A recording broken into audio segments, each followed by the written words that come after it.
ভিক্ষুক রাস্তা দিয়া যায় আর জমিদারের পুত্রবধূও যায়।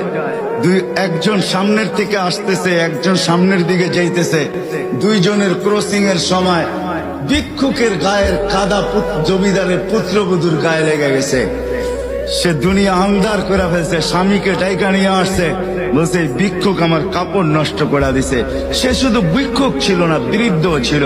বৃদ্ধ ছিল না শুধু, জীর্ণ ছিল, শীর্ণ ছিল। শরীরে কাপড় ছিল না, ফাটা চিরা কাপড় ছিল। পায়ে জুতা ছিল না, পেটে ভাত ছিল না।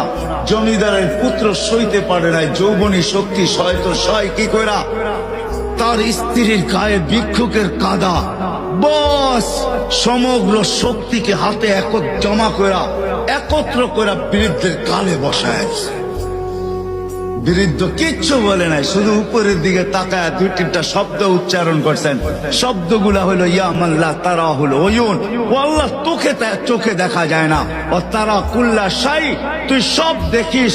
ফারা তারা মা বি, তুই কি দেখিস না আমার সাথে কি ঘটতেছে, এটা কি দেখিস না?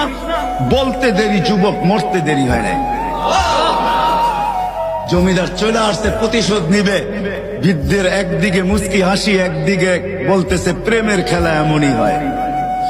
জিজ্ঞাসা করছে কিসের প্রেমের খেলা রে? বলছে ওর প্রেমিকার গায়ে আমার কাদা লাগছে, পায়ের কাদা লাগছে, ও সইতে পারে নাই।